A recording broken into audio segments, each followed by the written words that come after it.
soos die môre so skoon.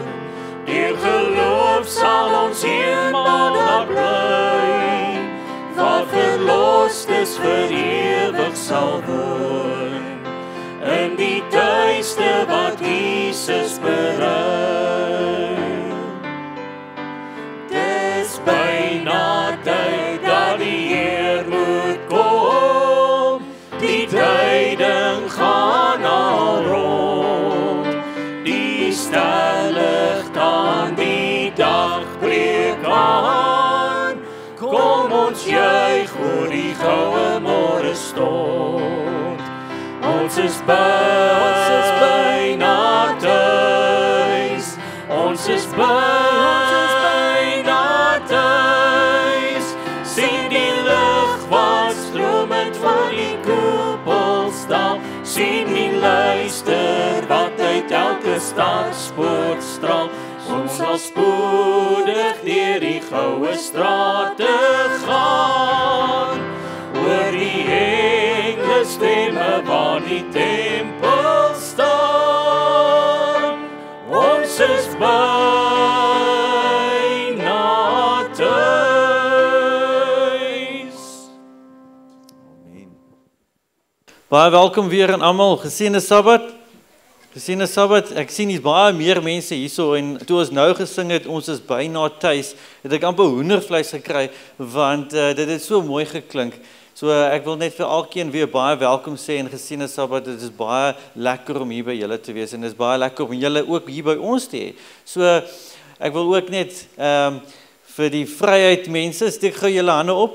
Vryheid mense, ek het vanoggend vergeet om vir julle verwelkom te heet hierso, so baie welkom hierso. En dan ook het ons die Drakensberg mense wat ons vergeet het. Steek gou hande op, Drakensberg mense, baie welkom hierso.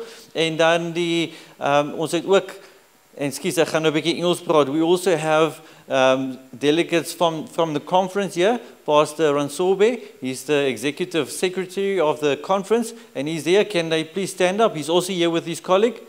Are they here? There we go. Welcome, very welcome here. Hope you understand some of the Afrikaans that we are speaking here, and you are most welcome here. Enjoy your time with us. Thank you. Ons sal nou geleentheid gee vir 'n spesiale item. Ons gaan geseën word met 'n spesiale item. So as julle na vore toe kan kom, die wat die spesiale item vir ons gaan doen, dan sal dit waardeer word. Baie dankie.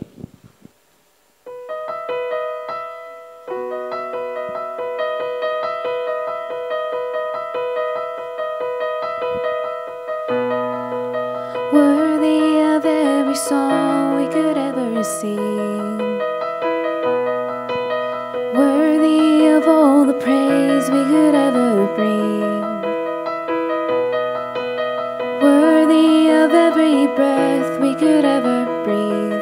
We live for you, we live for you. Jesus, the name above every other name. Jesus, the one who could ever save. Worthy of every breath I could ever breathe. We live for you.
ever breathe.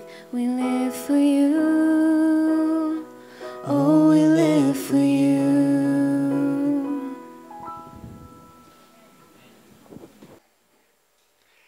My naam is Rolof. My voornaam is Rolof Barnard.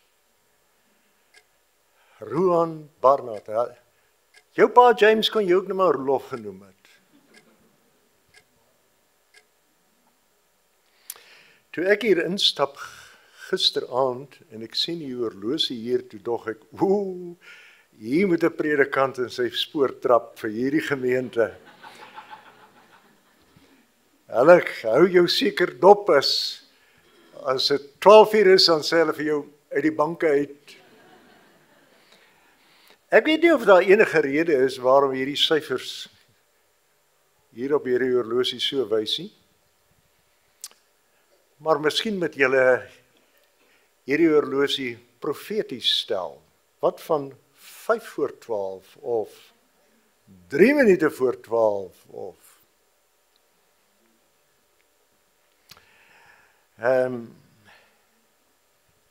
Prof, ek staan hier in die naam van die Here.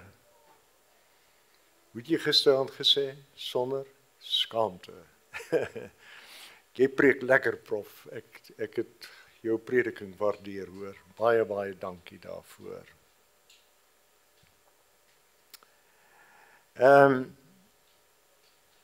'n man het binne in 'n gat geval en hy kon nie uitkom nie. En toe kom daar 'n ander man verbygestap met 'n klein hondjie. Maar hy kon toe nie die man uit die gat uit kry nie, en hy besluit toe dat hy sal nou die hondjie aan sy agterpote vat en die hond afsak. En die sê vir die man, vat jy nou aan sy voorpote, dan trek ek jou uit. Maar toe hy in die voorpote vat en hierdie man die hondjie trek, toe byt die hondjie sy hande. Hy sê later, ou broer, hoe gee jy dan nou die hondjie se skerp kant na my toe? Nou, vanmôre gaan ek nou vir julle die skerp kantjie gee. Maar ek weet, ek praat nou nie net vanmôre met hierdie gehoor nie, want later aan sal hierdie boodskappe ook seker op sosiale media wees, so dit gaan 'n wyeer gehoor wees. Nou die eerste ding, terloops, ek wou net sê vir die konferensieleiers, ek was jare gelede, dis nou voordat enige een van julle gebore was, maar ek is nou 'n ou man al. Ek het vir my kleindogter, ek weet nie hoe die gesprek gekom het, om gesê vir my kleindogter, maar oupa moet ook een van die dae doodgaan. Sy sê nee, oupa, het gaan nog maande vat. Ek skrik, ek dog, miskien praat die kind profetiese. Maar in alle geval, jare gelede het ek hier in die konferensiekantore gewerk in Pietermaritzburg. Toe was die konferensiekantore nog in Pietermaritzburg gewees. Ek verstaan dit is nou in Durban. So die eerste ding wat gebeur het, nadat die nuus die hemel bereik het, dat die mens gesondig het, is dat God onmiddellik na die verlore mens kom soek het. En die Bybel sê in die aanwinkie, wandel God in die tuin van Eden en hy roep, Adam, waar is jy? Sy stem is vol medelyde, vol genade, vol innige deernis. God is diep teleurgestel, maar daar's geen verwyte nie. En hoewel God sonde verafskuw, het hy die sondaar lief. Adam moes eintlik op en af in die tuin geloop het en hy moes geroep het, my God, waar is U? Maar dis die verlosser wat na hierdie donker wêreld hom gehaas het, nie om die mens te vernietig nie, maar om vir die mens die reddingsplan voor te stel.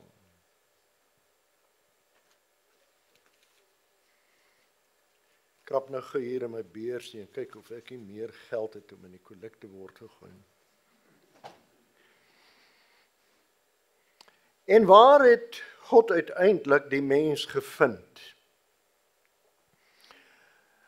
Hy het hom gevind tussen die struike waar hy vir sy skepper weggekruip het. Nou nadat Adam gesondig het, het hy so skuldig gevoel dat hy sy skepper nie in die oë meer kon kyk nie. En daarom kruip hy weg. En wanneer ons verhouding tussen ons en God versleg of verbreek, dan kruip ons ook maar gewoonlik weg.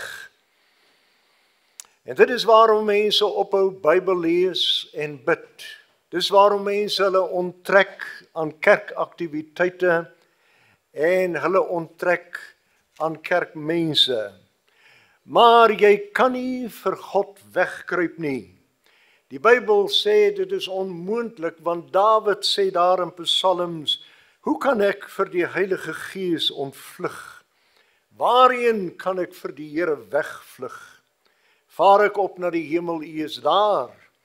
En maak ek die doder uit my bed, kyk, U is daar. Maar die Heiland gaan soek na die mens, en die Here vind hom in sy wegkruipplek. Jesus Christus sniffel alle sondaars uit en hy nooi hulle om sy verlossingsplan te aanvaar. En 6000 jaar het verbygegaan en sy roepstem weer klink nog steeds in ons ore vandag. En op die een of ander tydstip van ons lewens dan hoor ons die stem van God, waar is jy? Sy roepstem gaan ons ook vanmôre hoor. Daarom is dit belangrik om op die volgende vraag te antwoord. Waar is ek?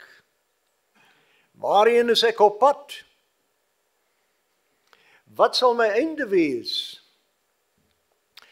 Ek dink 'n gemeente kan uit 3 groepe bestaan. Eerstens die belydende Christen, tweedens die vervreemde Christen en derdens die onbekeerde Christen. Ten eerste vra die Here vanmôre aan die belydende Christen die vraag, waar is jy? Dis 'n deurtassende, ondersoekende vraag. Jesus het op 'n keer vir die voorste kerkleier van Israel gesê, Nikodemus, as jy gered wil word, dan moet jy weer gebore word. Kan dit wees dat die Here ook hierdie deurtassende vraag vanmôre aan ons vra? Het jy al tot bekering gekom? Het jy al wedergeboorte ondervind? Ons is verontwaardig by die gedagte van so 'n vraag. Maar vriende, dit is moontlik dat 'n persoon vir 10 jaar of tot 30 jaar 'n kerklidmaat kan wees en deurgaan as 'n goeie Christen, selfs as 'n kerkleier, maar nog nooit ware bekering ondervind het nie. Nikodemus was so 'n voorbeeld. Dis moontlik dat 'n persoon die werke van die wet kan uitlewe en soms tradisie, rites en seremonies tot die plek kan verhef dat jy meer lojaal is aan hulle as wat hulle na die werklikheid verwys. Die skrif sê dat dit is moontlik om 'n uiterlike skyn van godsdienst te hê, maar dat ons die krag van godsdienst nie ken nie. Dit is moontlik om aan die kerk te behoort en dat jou naam veilig op die kerkboeke is, maar dat jy sonder God lewe. Dit is moontlik om te bely dat jy al vir jare lank al 'n Christen is, maar dat jy soos die gelowiges in Efese die vraag gestel kan word, Het jy al die Heilige Gees ontvang? En die antwoord kan kom, nee, ek het nog nie daardie belewenis ervaar nie. Nou vriende, moenie aanstoot neem as ek vanmôre vra of u al tot bekering gekom het nie. Want die boodskap aan die Adventkerk, die boodskap aan Laodicea is juis, bekeer julle. En as jy preek van bekering, dan kyk almal om. Van wie word dan nou gepraat? Maar moenie dink dat ek ook om verskoning vra vir hierdie vraag nie, want ek weet wat my so 'n vraag laat vra. Ek het in 'n godsdienstige huis groot geword. Van kindsbeen af het ek die Sabbatskool en die erediens en die bidure bygewoon. Ek was by elke kerkbedrywighede beteenwoordig, maar ek was nog nie gered nie. Ek het eers later tot bekering gekom. Ek het eers later ware wedergeboorte ondervind. Ek het daar in die Oos-Kaap in een van ons kerke 'n reeks dienste gehou. En in die konsistorie was die ouderling saam met my, net voordat ons moet opgaan op die platform. Toe vertel hierdie ouderling vir my dat hy het 'n kwaadaardige kanker en dat hy weet hy gaan binnekort sterf. Ek vra hom toe, as jy weet dat jy gaan binnekort sterf, is jou saak reg met God? Hy kyk my so verleë aan, met so 'n laggie. Hy sê, ek het in hierdie kerk groot geword, en ek is al vir jare lank 'n ouderling in hierdie gemeente. Ek sê vir hom, my vriend, ek vra nie vir jou of jy in hierdie kerk groot geword het nie. Ek vra jou nie hoe lank jy al 'n ouderling is nie. Ek vra vir jou, is jy gered? As jy sê dat jy gaan binnekort sterwe, is jy gereed om te sterwe? Hoeveel van ons dierbare mense sit nie van Sabbat na Sabbat sonder 'n sielevrede, sonder hoop en sonder God in die kerk nie? En dis maar goed dat ons nie mekaar se harte ken nie. Maar diep in jou binneste weet jy nou met wie ek praat. Ja, jy belydende Christen, wat nie 'n werklike belewenis met God het nie. En die Here roep, waar is jy? Waarom kruip jy vir my tussen die kerkbanke weg? Jy moet antwoord, want jou lewe is op die spel. Maar die Here kan ook ander vrae vir die belydende Christen vra. Waar is jy met jou geestelike opwassing? Hoe het jy geestelik gegroei? Waar is jou kinders? Waar is die siele wat deur jou getuienis tot bekering gekom het? Dis hoogtyd, vriende, vir 'n herlewing wat moet uitloop op 'n hervorming. Dis hoogtyd vir 'n doping van die Heilige Gees. Terug na die binnekamer, terug na die geopende woord van God. Maar laat ons nou praat van die vervreemde Christen. Hulle wat eens met Jesus gewandel het, maar hulle het teruggeval. Hulle het op die pad uitgedraai. Sonde bring skeiding. Sonde vervreemd ons van God. En Jesus roep vanmôre, nie net na hierdie gehoor nie, maar almal wat luister. My liewe kind, sê die Here, waar is jy? Jy het jou eerste liefde verlaat. Hoekom het jy my nie meer so lief soos in die begin nie? Om van God vervreemd te raak, vind ook maklik plaas. Dit kan reg hier onder ons neuse binne in die kerkbanke gebeur met dierbare mense wat langs ons sit. Dit kan in ons eie huis gebeur met ons eie huismense. En die Here roep na jou en sê, waar is jy? Wat soek jy hier? Jy moet omdraai. My vervreemde kind, jy het waarlik vir my vreemd geword. Ek ken jou nie meer nie. Maar die skrif sê, dink daaraan hoe ver jy al agteruit gegaan het en bekeer jou en doen weer wat jy in die begin gedoen het.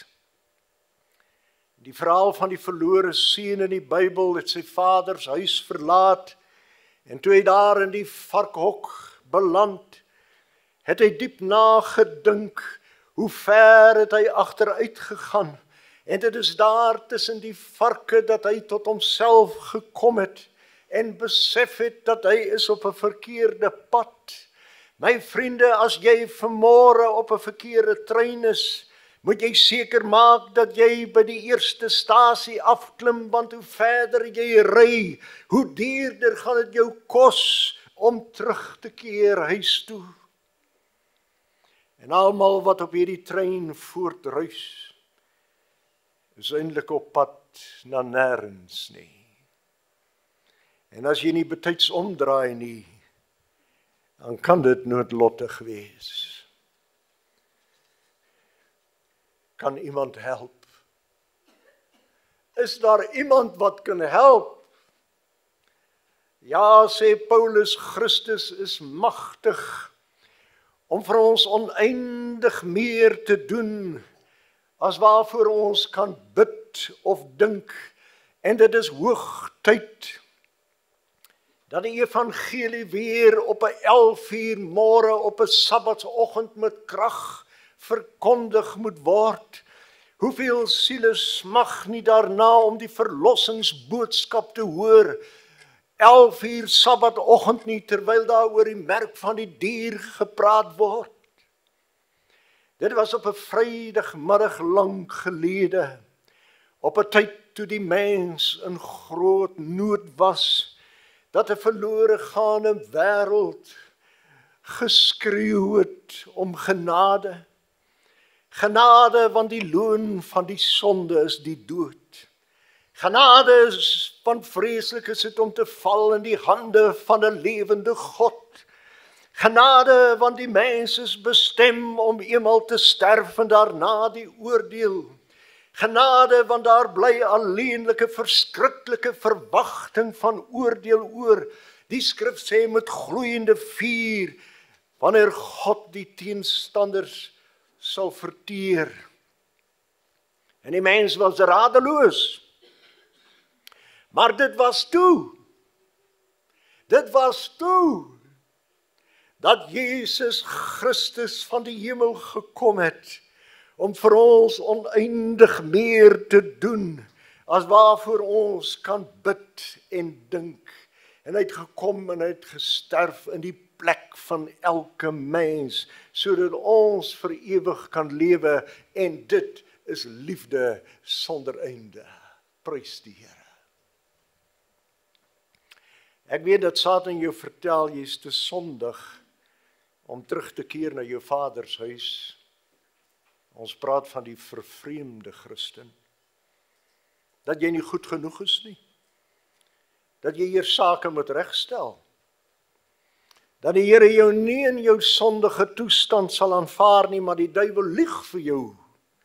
Jy kan kom soos jy is, want die Here los jou nie soos jy is nie. Want Jesus het gekom om sondaars te red. En soos Israel mag jy in wanhoop uitroep, die Here het my verlaat. Die Here het my vergeet. Ons kan op daardie plek kom wat ons so voel. Maar luister na sy tere woord. Hy sê, kan 'n vrou haar eie baba vergeet? En haar nie ontferm oor haar kind nie?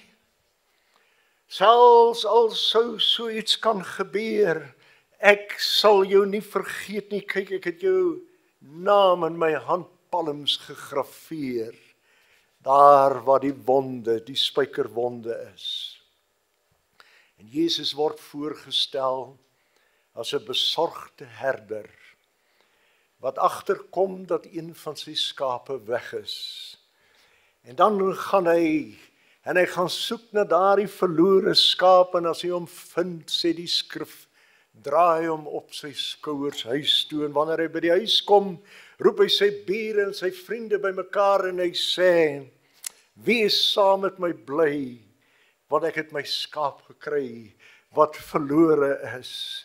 En dan sê Jesus, net so sal daar blydskap in die hemel wees oor een sondaar wat huis toe gekom het. En as jy van God vervreemd geraak het, dan het jy ook geen verskoning nie. Want Jesus waarsku jou hier in Openbaring 3, dink daaraan hoe jy die evangelie ontvang het. Dink daaraan hoe jy daarna geluister het. Hou daarmee vol. Bekeer jou. En as jy nie wakker word nie, sal ek op jou onverwags afkom soos 'n dief, en jy sal nie weet en wat 'n uur ek op jou afkom nie. Dan praat ek hier vanmôre met iemand wat sy hemelse Vaderhuis verlaat het. Maar sê vir my, is jy innerlike gelukkige mens sedert jy die Here en sy kerk verlaat het? Kan die genot van plesierplekke en die materiële welvaart wat die wêreld jou bied, die storms in jou lewe stil maak? Toe maar, ek weet jy's 'n ongelukkige mens, want ek was ook daar waar jy is. Daar was 'n tyd in my lewe gewees, toe ek ook ver van my Vader se huis gedwaal het. Ek het voorgegee dat ek die lewe saam met sondaars geniet het, maar soms wanneer ek alleen op my bed gaan lê het, was daar 'n eensaamheid en 'n droefheid wat my oorval het. En die Here Jesus het dit raak gesien. En een aand, reken, in die straat, toe red die Here my.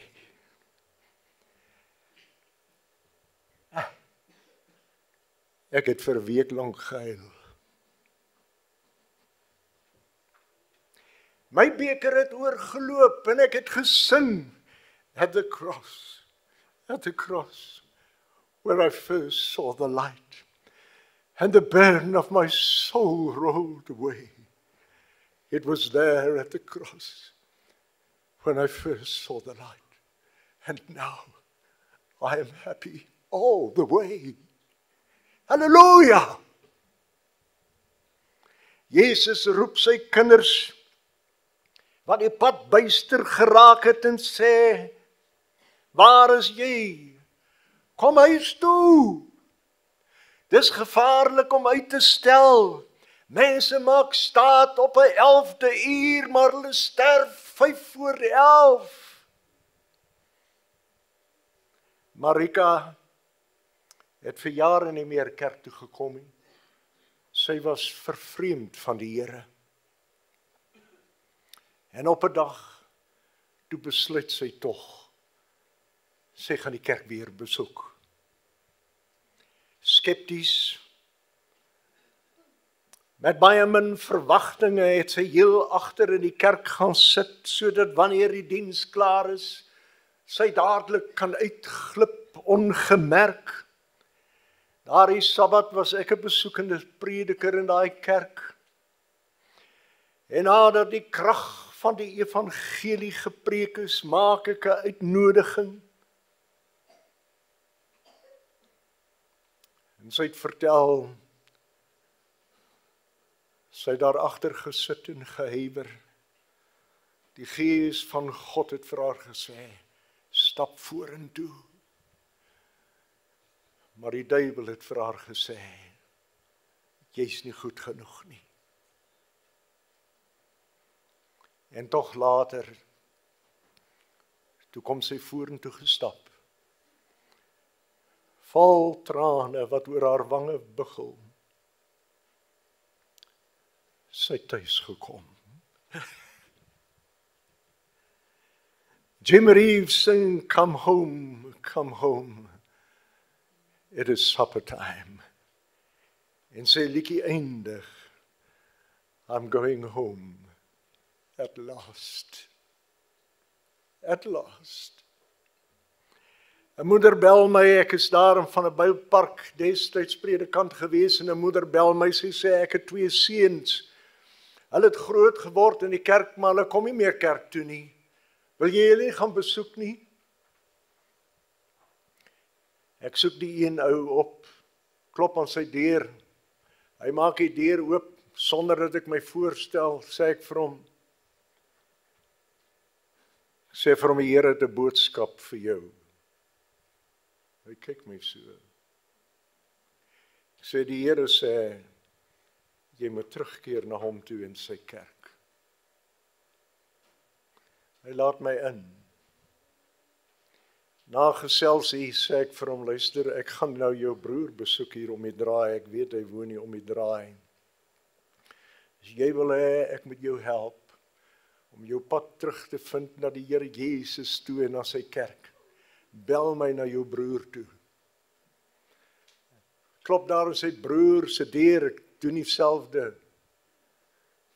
Ek stel my voor, ek sê, ek het 'n boodskap van die Here vir jou. Hy kyk so, sy oë raak groot. Ek sê, die Here sê, jy moet terugkom. Hy nooi my in. Ek het skaars ingegaan, toe lui die telefoon, ek sê vir hom, hy oproep is vir my. Toe skrik hy eers. Die Here het daai 2 gesinne gered, en ek het hulle gedoop. At last. Dis hoogtyd soos die verlore seun, om op te staan uit die varkhokke van hierdie wêreld met sy afsaksels. Daardie varkhokke te verlaat, is hoogtyd om terug te keer huis toe. Maar laat ek nou net in slotte praat oor die 3de klas. En dit is hulle wat wel in die kerk sit, maar wat nog nooit 'n oorgawe gemaak het aan die Here nie. En jy mag sê,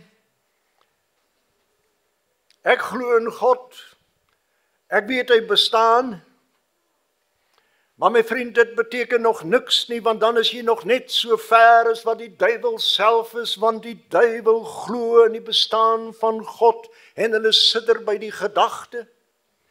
Jy mag sê, maar ek behoort eintlik aan die kerk, maar ek wil vir jou sê, van wanneer af kan 'n kerk jou salig maak? Die skrif sê dat die saligheid is alleen in niemand anders nie, behalwe Jesus Christus, waardeur ons gered moet word. En as jy nog nie gered is nie, wat gaan met jou gebeur as jy staan voor die regterstoel van God in die oordeel?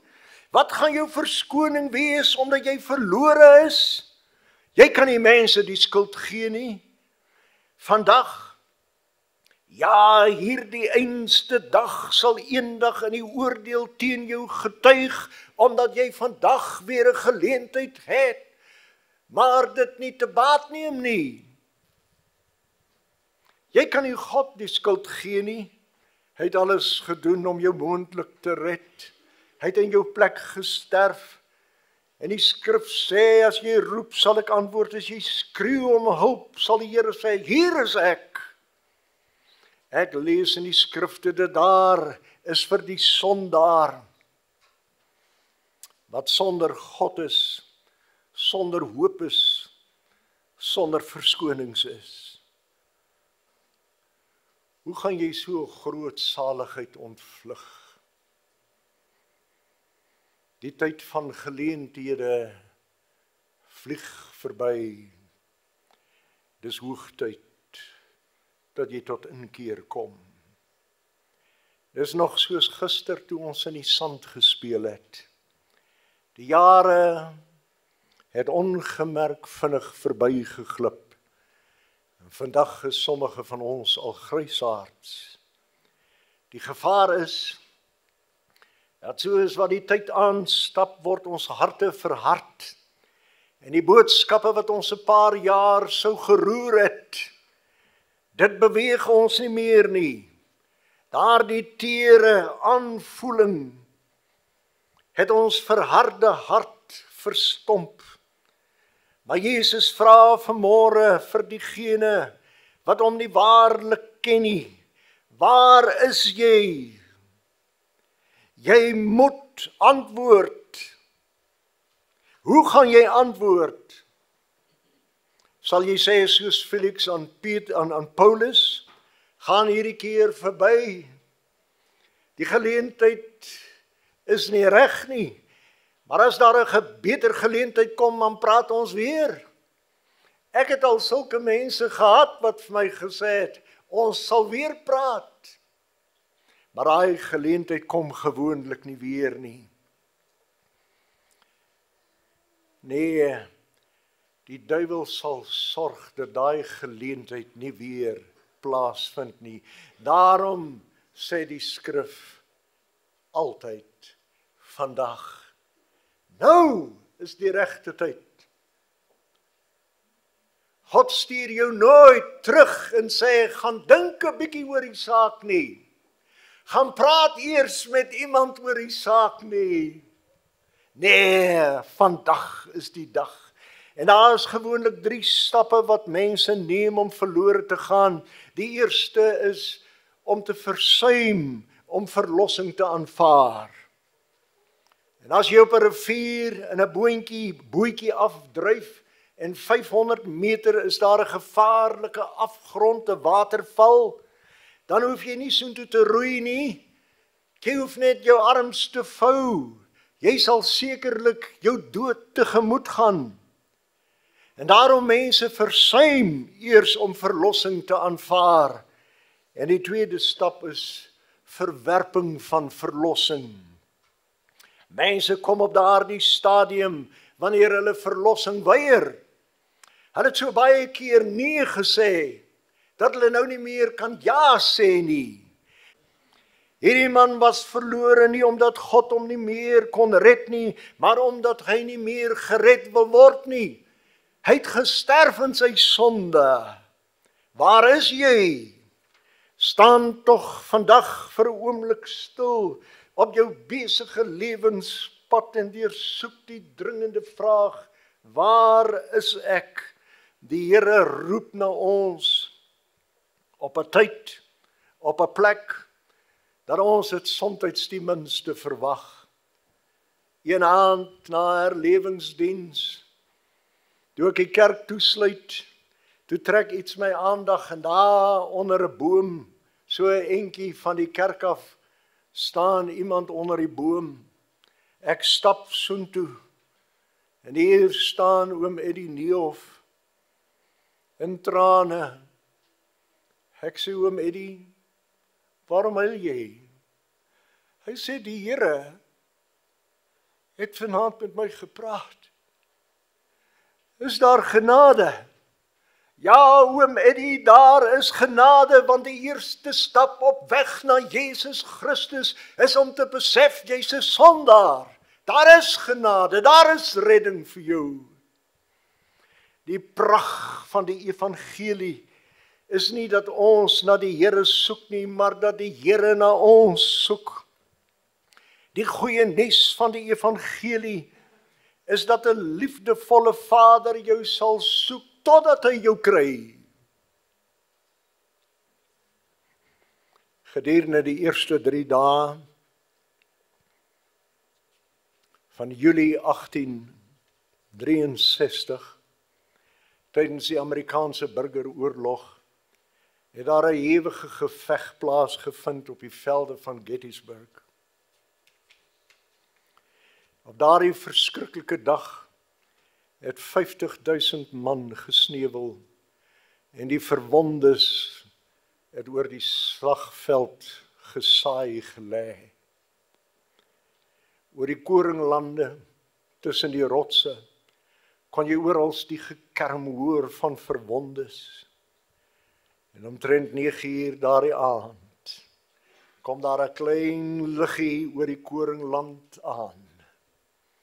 Dit was 'n ou Quakers plaasboer van Pennsylvania, wie se seun in die Union Army geveg het. Hy was op soek na sy seun. Sien hom daar met sy lantern, waar hy elke hoop dooies en verwondes ondersoek. Hy kyk na elke gesig. So nou en dan staan hy stil met sy lantern en hy roep, John Hartman, John Hartman, jou vader roep jou. Daar oorkant praat 'n verwonde seun. En hy sê, ag, as dit maar my vader was wat na my kom soek het. En die ou man vorder so 'n bietjie verder daar na Devil's Den. En hy hou die lantern weer omroep. En hy roep, John Hartman, jou vader roep jou. Waar is jy? Hy hoor die manne kerm. Hy hoor manne vloek. En dan, asof van 'n ver afstand, hoor hy 'n stem so swak, dat net ore wat fyn ingestel is van liefde, dit kan hoor. Vader, hier is ek. Hy hardloop struikelend in daardie rigting, sy lantern swaai wild. En hy vind sy seun, en hy tel sy seun op met sy sterk vaders arms. En hy sê, kom seun, ons gaan huis toe.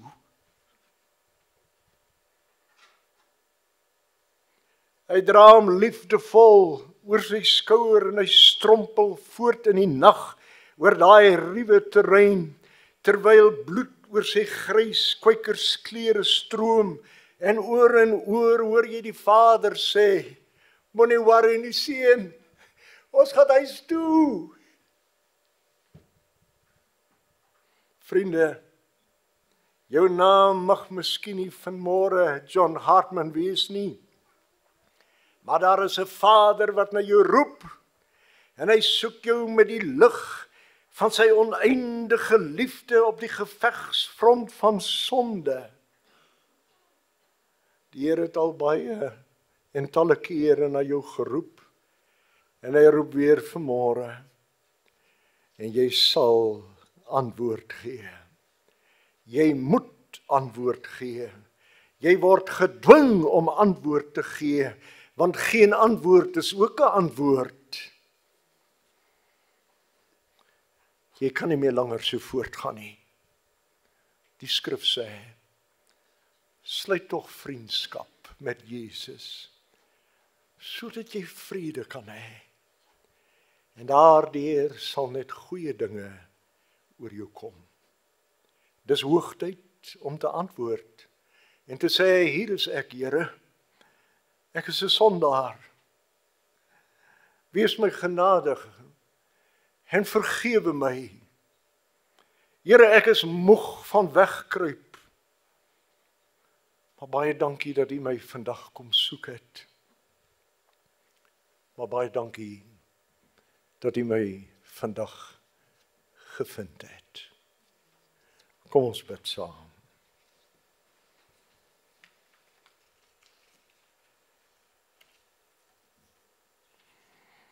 Liewe Heer, ons dank U vir U woord. In die diepte van ons binneste roep ons na U, o God. Luister tog na ons en hoor tog vanmôre ons hulpgeroep.